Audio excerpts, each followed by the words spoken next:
দমদমে খুন কুখ্যাত দুষ্কৃতী। ভোর রাতে বেলঘরিয়া এক্সপ্রেসওয়ের ধারে খলিশাকোটায় গ্যাংওয়ার, গুলিতে ঝাঁঝরা কুখ্যাত দুষ্কৃতী রাজা দত্ত। গ্যাংওয়ারের পর রাত 2:40 নাগাদ পালিয়ে যায় দুষ্কৃতীরা। সিসিটিভি ফুটেজে সেই ছবি ধরা পড়েছে।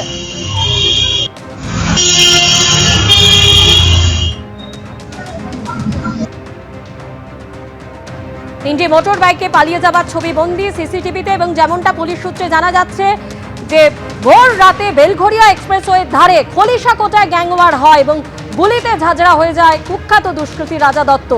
এরপরে রাত 2:40 নাগাদ পালিয়ে যায় দুষ্কৃতীরা।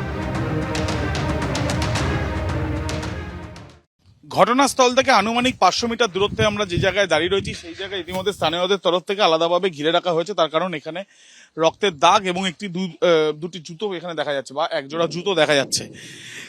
যেটা পুলিশ আধিকারিকরা অনুমান করছেন যে রাস্তায় আমরা দাঁড়িয়ে আছি এটা পুরোপুরি অলিগলির একটা পথ। এই পথ ধরেই যারা এই ঘটনার সঙ্গে জড়িত তারা পালিয়ে গিয়েছে।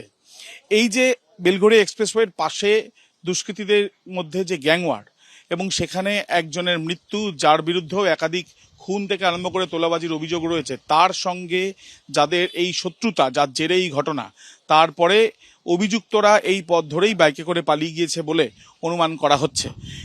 আগে থেকে এই পথ তাদের পরিচিত, অর্থাৎ তারা স্থানীয় হতে পারে বা তারা আগে থেকে রেকি করেছে সেটাও হতে পারে। এবং এই যে গ্যাংওয়ার যখন চলেছে তারপরে এই পথ যদি না পরিচিত হতো, তাহলে এই সংকীর্ণ রাস্তা সামনে রয়েছে, সেই সংকীর্ণ রাস্তা হয়েই যে বড় রাস্তার সামনে আমরা রয়েছি সেখান দিয়ে তারা যে পালিয়ে গেল সেই রাস্তা চেনার কথা নয়।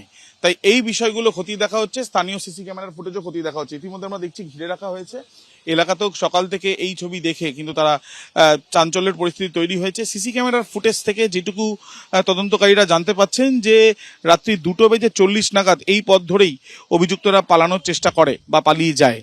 অর্থাৎ পুরো ঘটনাটি রাত্রি 2:40 আগে এবং রাত্রি 12টা থেকে রাত্রি 2:40 মধ্যে এই ঘটনা। রাত্রি 2:40 পর এই পথ ধরেই তারা পালিয়ে যায়। এই ঘটনার পিছনে এখনো সম্পূর্ণভাবে যেটা হচ্ছে সেটা হচ্ছে মনে হচ্ছে এটা সিন্ডিকেটের রাজ। কারণ আজকে জানেন গত তৃণমূল আমল থেকে সিন্ডিকেট রাজের ওপর থেকে এদের প্রতিপত্তি এবং ওদের দৌরাত্ম্য এবং এই সিন্ডিকেটদের এইটা বাড়তে থাকে, এবং তার উপরে ভিত্তি করেই গত সরকারটা চলেছিল।